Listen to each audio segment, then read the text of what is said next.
আপনার হাবিবের সাথে কয়েক মর্তবা দরুদ সালাম করলাম। ওই নবীর সাথে দরুদ পড়লাম, যার প্রতি একবার দরুদ পড়লে আপনি 10টা রহমত বর্ষণ করেন, 10টা গুনাহ মাফ করে দেন, 10টা মর্যাদা দান করেন। যেই নবীকে ভালোবাসলে আপনাকে ভালোবাসা হয়, যেই নবীর ইত্তেবা করলে আপনার ইত্তেবা করা হয়, যেই নবীকে মানলে আপনাকে মানা হয়। ওই নবীজির সাথে দরুদ ও সালাম পড়লাম। ইয়া রাসূলুল্লাহ লক্ষ কোটি কোটি ভাইয়া আয়াতুন নবী, জিন্দা নবী, নূরুন নবী, রাসূল আরবি রওজা পাকে সোনার মধ্যে হাদিয়া পৌঁছায়া দেন। সকল আম্বিয়া কিরামদের রওজা পাকে হাদিয়া পৌঁছে দেন, সকল সাহাবায়ে কিরামদের মাজার শরীফে হাদিয়া পৌঁছে দেন। কাশফের স্যার মুজাফফর স্যার ইমাম সাত্তারি স্যার আমাদের মাজার শরীফে হাদিয়া পৌঁছে দেন। আয় আল্লাহ মেহেরবানি করে যদি বিরানে দস্তগীর মাহমুদ সুবহানি কুতুবে রাব্বানি ওয়া শাওলা কুতুব আল্লাহ শেখ সৈয়দ মেহেদী আব্দুল কাদের জিলানী রাদিয়াল্লাহু তাআলা মাজার শরীফে হাদিয়া পৌঁছে দেন। রব্বুল আলামিন মেহেরবানি করে আমার মতো যারা বাবা খানা আমাদের বাবার কবরে হাদিয়া পৌঁছে আল্লাহ আল্লাহ। আজকে 2টা বছর হয়েছে বাবাকে হারিয়েছি। করে গেলে খাটের দিকে তাকাইলে বাবাকে দেখা যায়, সোফা খালি পড়ে আছে, বিছানা খালি পড়ে আছে, খাইতে গেলে বাবাকে ডাইনিং দেখে যায়। আল্লাহ দয়ালু আল্লাহ। ছোটবেলায় যদি কোথাও মারামারিতে লিপ্ত হতাম, বাবা যদি শুনতো পাগল পাড়া হয়ে দৌড় দিত, মানুষকে বলতো আমাকে মারো, আমার কলিজাকে মারো না।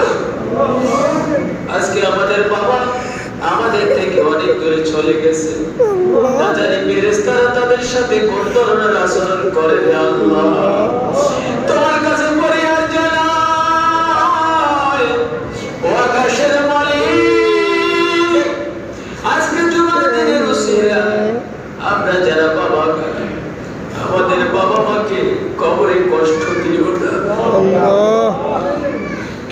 তোমার কাছে তাকে কর দিয়ে বলতেছি আর আমরা অপরাধ করবো না। আমাদের বাবা মায়ের কবরটাকে জান্নাতের বাগান বানিয়ে দাও। আল্লাহ আমার বাবা সুস্থ, আমার মাকে সুস্থ করে দাও।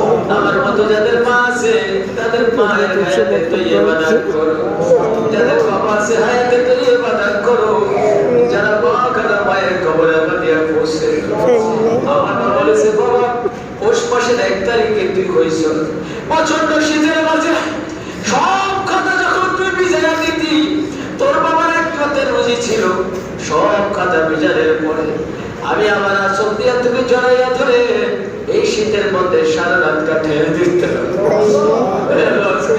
মা চলে গেছে, বাবা চলে গেছে, তোমার কাছে ফরিয়াদ জানাই আমাদের বাবা মায়ের জিম্মাদার তুমি হয়ে যাও, কবরকে জান্নাতের বাগান বানিয়ে দাও।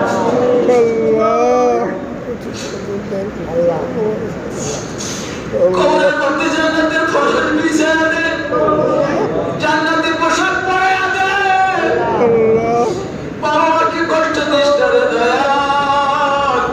তোর শিখানো ভাষা দিয়ে বলি রব্বির হামহুমা কামা রাব্বায়ানি সগীরা। রব্বানা বলেন রব্বির হামহুমা কামা রাব্বায়ানি সগীরা। আল্লাহ যারা টাকা দিল, পয়সা দিল, দোয়া চাইলো, বিদেশ থেকে শেখ বাড়ির একজন আরো ভাই 100 টাকা দিল, তাবারক দিল, প্রত্যেকের মনের নেক বাসনা কবুল করেন। যারা মসজিদে টাকা দিল প্রত্যেকের মনের বাসনা কবুল করেন। যে যে নিয়তে এখানে নামাজ পড়তে আসে প্রত্যেককে আপনি কবুল আর মঞ্জুর করেন। আল্লাহ আমার জীবনের গুনার দিকে তাকাইলে আপনার কাছে হাত তুলতে আমার লজ্জা লাগে। এই পৃথিবীতে যত অভাব অনটন বিপদ আপদ বালা মুসিবত সব আমার গুনার কারণে হইতেছে। আল্লাহ আমার জীবনের সব গুনাহ মাফ করে দিয়ে পৃথিবীর মানুষদেরকে আপনি শান্তির ফয়সালা করে দেন। আমার গুনার কারণে কাউকে কষ্ট দিস না আল্লাহ। তোমার কাছে ফরিয়াদ জানাই আমরা এখনো যারা নবীকে দেখি নাই, জীবনে নবীজিকে না দেখে আমাদেরকে কবরও নিও না আল্লাহ। একটা বার বলো নবীজির সাথে জান্নাত নসিব করে দিও রব্বুল আলামিন। যার চোখের পানি তোমার কাছে পছন্দ হয় তার হাতের উসিলা আমাদের জীবনের গুনাহগুলো মাফ করে দাও। اللهم آمين ডাক দিয়ে বলেন আল্লাহ, الله আর জোরে বলেন আল্লাহ, الله বলেন ইয়া গফুর, يا غفور ইয়া গফফার, يا غفار اغفر ذنوبنا। আল্লাহ আমাদের জীবনের গুনাহ মাফ করে দাও। اللهم آمين এক মিনিট কার কি সাওয়ার আল্লাহর কাছে সায়রান কাইন্দা কাইন্দা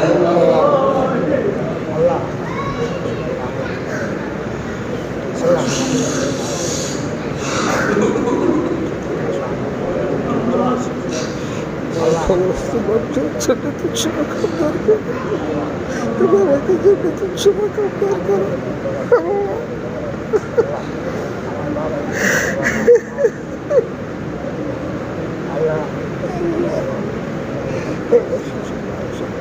আল্লাহ যাদের সন্তান নাই সন্তান দেন, اللهم آمين যারা অভাবী আছে অভাব দূর করে দেন। يا আল্লাহ আমাদেরকে যে সন্তান দিয়েছেন নেককার রেখেন। আল্লাহ দিবেন রব্বি হাবলি মিনাস সালিহিন বিওসিলাতি হাবিবিকাল কারীম। الله আল্লাহ আমাদের মধ্যে সব সময় আপনার ভয় রেখে। اللهم آمين ربنا تقبل منا إنك أنت السميع العليم وتب علينا يا مولانا إنك أنت التواب الرحيم। মরণকালে কঠিন নিদানের সময় নবীজিকে দেখে দেখে যেন পড়তে পারি মধুর কালেমা লা ইলাহা ইল্লাল্লাহ